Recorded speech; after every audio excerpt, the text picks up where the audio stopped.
نحمده ونصلي ونسلم على سيدنا ومولانا وحبيبنا وكريمنا وشفينا وسندنا ومولانا ومعوانا ومرجانا وقياسنا ومقيسنا ومعيننا محمد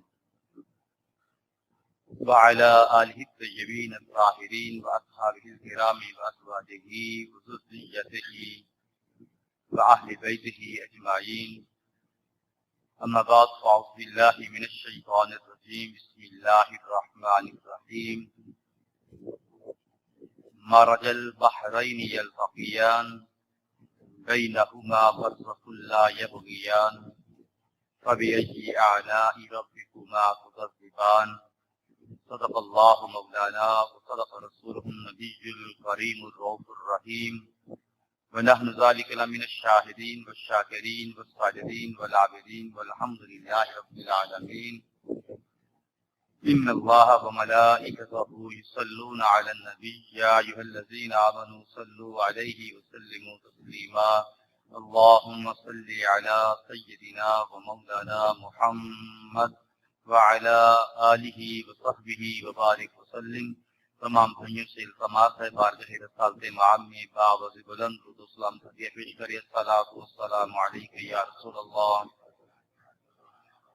الصلاۃ والسلام علیک یا سیدی یا حبیب اللہ، الصلاۃ والسلام علیک یا سیدی یا نبی اللہ وعلی آلک واصحابک یا سیدی یا رحمت للعالمین.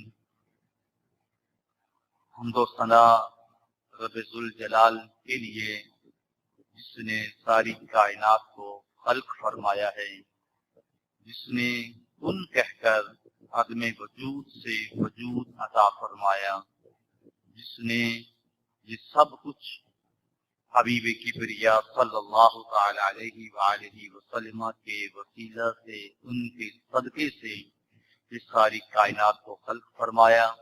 اور درود و سلام اس لجپال کی ذات اقدس پر جو وجہ تخلیق کائنات ہیں، مقصود کائنات ہیں، جن کا کمال بلغ العلا بکمالہ، جن کا جمال کشفت دجا بجمالہ، جن کے خصائل حسنت جمیع خصالہ، جن پر میرا خدا خدا ہو کر کہہ رہا ہے صلو علیہ وعلیہ. عزیزان گرامی، آج جمعۃ المبارک کا جو موضوع ہے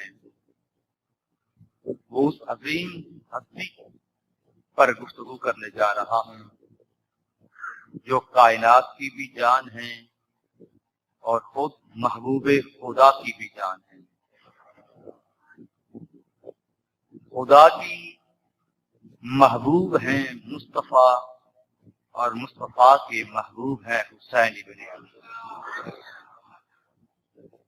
عزیزان گرامی، ہماری اولادیں قربان ہو جائیں، ہماری جانیں قربان ہو جائیں حسین ابن علی پر، جنہوں نے اپنا خون دے کر اسلام کو بقا عطا فرمائی. اگر معرکہ کربلا وجود میں نہ آتا تو پھر آج دین اسلام کا رنگ کوئی اور ہوتا، اس دین اسلام میں شریعت کچھ اور ہوتی. یہ معرکہ کربلا ہے کہ جس نے دین اسلام کو تحفظ عطا فرمایا، اور یہی وجہ ہے انشاءاللہ العزیز اگلے جمعوں میں تفصیلاً گفتگو کروں گا، مگر آج چند باتیں آپ کی گوش گزار کروں گا کہ معرکہ کربلا کیوں وجود میں آیا. معرکہ کربلا وجود میں آنے کی کیا وجوہات تھیں، کیا وجہ تھی کہ حسین ابن علی نے وہ محبوب ترین شہر جسے مدینہ الرسول کہتے ہیں، جو اس کے بچپن کا شہر تھا، جہاں انہوں نے اپنا بچپن گزارا، لڑکپن گزارا، جہاں اپنی جوانی کا کچھ حصہ گزارا، اسے کیوں چھوڑ کر جا رہے ہیں. اور پھر وہ مدینہ جہاں پر کوئی امتی جائے اور جب واپس آتا ہے تو اس کی جان وہیں پہ اٹک جاتی ہے، مگر حسین ابن علی مدینہ چھوڑ کر کیوں جا رہے ہیں؟ ایسی کیا وجہ پیش آئی؟ اس کی وجہ یہ تھی کہ شام کے محلات سے یہ صدا بلند ہوئی کہ کوئی دین نہیں ہے، کوئی شریعت نہیں ہے، کوئی دین کا وارث نہیں ہے، میری من مرضی جو میں چاہوں کروں۔ شریعت وہی ہوگی جو شام کے محلات سے جاری ہوگی، دین وہی ہوگا جو یزید کے فرمان کے مطابق جاری ہوگا۔ مرضی میری، دین میرا، شریعت میری، کوئی نبی کا وارث نہیں ہے۔ یہی وجہ ہے کہ مدینہ الرسول سے پھر مدینے کا وارث، دین کا وارث، شریعت کا وارث، طریقت کا وارث حسین ابن علی نے اپنے نانا کی مزار پہ آ کر کہا، نانا اس یزید کو کس نے کہہ دیا ہے کہ دین کا وارث کوئی نہیں؟ اس کو کس بے وقوف نے بتا دیا ہے شریعت کا وارث کوئی نہیں، قرآن کا وارث کوئی نہیں؟ نانا میں حسین ابن علی جب تک ہوں نہ قرآن پر حرف آ سکتا ہے، نہ دین پر حرف آ سکتا ہے، نہ شریعت پر حرف آ سکتا ہے، نہ میں قرآن کی زبر زیر بدلنے دوں گا، نہ میں شریعت کو بدلنے دوں گا۔ یہ مساجد جب تک حسین ابن علی ہے، یہ مساجد میں اذان آتی رہے گی، قاری قرآن کی تلاوت کرتے رہیں گے۔ نانا چاہے میرا اصغر رہے نہ رہے مگر تیرا دین ضرور رہے گا۔ نانا میرا اکبر رہے نہ رہے، شبیہ رسول رہے نہ رہے، مگر نانا تیری مسجدیں آباد رہیں گی۔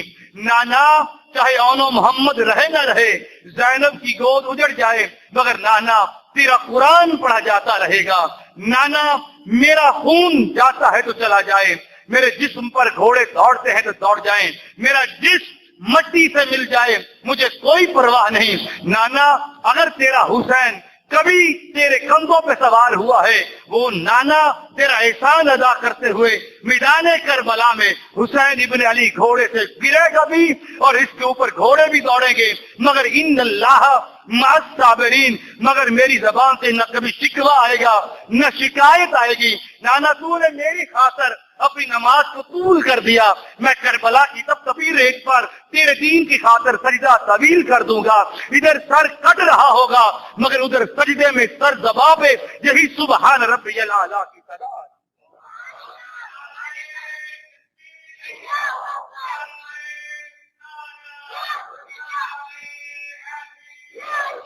عزیزان گرامی، جب ہم حسین ابن علی کی سیرت کا مطالعہ کرتے ہیں، کربلا کے تناظر میں دیکھنا پڑے گا کہ حسین ابن علی کربلا میں کیوں آئے۔ وہ وجہ کیا تھی؟ وجہ یہ تھی کہ یزید کردار کے لحاظ سے گھٹیا ترین انسان تھا۔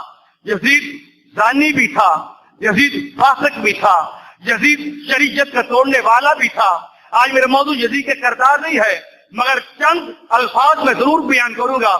یزید جو تھا وہ محرمات کا انکار کرنے والا تھا، یزید خدا اور خدا کے رسول کی حدود کو توڑنے والا تھا، یزید کتوں کی لڑائی کا شوقین تھا، یزید مرغوں کی لڑائی کا شوقین تھا، یزید نماز کا تارک تھا، یزید فاسق اور فاجر اور لعین تھا۔ اور یہی وجہ ہے کہ یزید کے دربار میں جب حسین ابن علی کا سر آیا، آج ہم توہین رسالت والوں کے لیے کہتے ہیں ان کے لیے قتل ہے، مگر یزید کا کردار اس کے خود اس کے الفاظوں سے ظاہر ہے کہ جب حسین ابن علی کا سر آیا تو اس نے ایک جملہ کہا تھا، بالملک فلا جا بالوحج لعب تو بنی ہاشم بالملک فلا فلا اقتدار، کوئی وحی نہیں آئی۔ یہ اس کے الفاظ ہے شعری میں، جب حسین ابن علی کا سر اس کے سامنے موجود ہے، اس کے سامنے اس کے وہ چیلے چاٹے موجود ہیں اس کے سامنے، اور وہ کہہ رہا ہے کوئی وحی نہیں آئی تھی، کوئی جبریل قرآن لے کر نہیں اترا، کوئی شریعت نہیں آئی، کوئی آیات نہیں اتری، کوئی کلمہ نہیں اترا، یہ تو بنی ہاشم یعنی محمد مصطفیٰ صلی اللہ تعالی علیہ وسلم پر اشارہ کر کہتا ہے کہ یہ اقتدار حاصل کرنے کا یہ ڈرامہ تھا، یہ ڈھونگ تھا جو بنی ہاشم نے حاصل کیا تھا۔ میرے بھائیوں، جو محمد مصطفیٰ کی رسالت کا انکار کر رہا ہو،